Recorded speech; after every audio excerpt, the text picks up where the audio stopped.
Pawan Kalyan helicopter ద్వారానే వివిధ నియోజకవర్గాలు పర్యటించాలనుకున్నారు. ఎందుకంటే టైం చాలదు, బై రోడ్డు వెళ్తే దారిలో రిసీవ్ చేసుకునే వాళ్ళు, వెంట వచ్చేటటువంటి వాళ్ళు, వాటితో జామ్ అయ్యేటువంటిది, మళ్ళీ ఇటు పర్మిషన్స్ అవన్నీ ఇబ్బంది అవుతాయని హెలికాప్టర్ పర్మిషన్స్కే ఎక్కువ ప్రయారిటీ ఇచ్చారు. అయితే హెలికాప్టర్లో వెళ్ళాడేటువంటి సందర్భంలో సాంకేతిక లోపాలు తలెత్తడంతో ఇవాళ 2 సభలు పూర్తిగా ఆపబడ్డాయి. 2 సభల్ని కూడా పూర్తిగా రద్దు చేసుకోవాల్సి వచ్చింది. ఇది ఒకంత ఇబ్బందికరమైన పరిణామం. ఎందుకంటే ఇప్పుడు వచ్చే నెల 13వ తారీఖు ఎన్నికలు, 11వ తారీఖుతో ప్రచారపు గడువు ముగుస్తుంది. ఇప్పటికి 22వ తారీఖు వచ్చేసింది.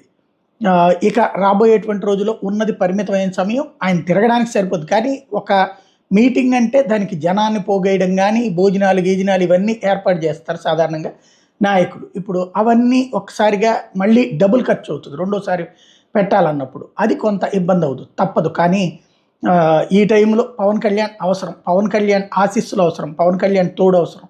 సాంకేతికపరమైనటువంటి సమస్యల కారణంగా ఈ సమస్యలు అయితే తలెత్తుతూ ఉన్నటువంటి పరిస్థితి ఉంది. 2 సభలు ఇవాళైతే వాయిదా పడ్డాయి.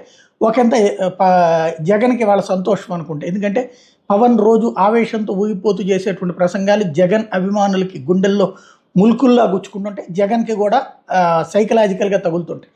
ఒకరోజు రిలాక్స్, ఒకరోజు విశ్రాంతి దొరికినట్టు.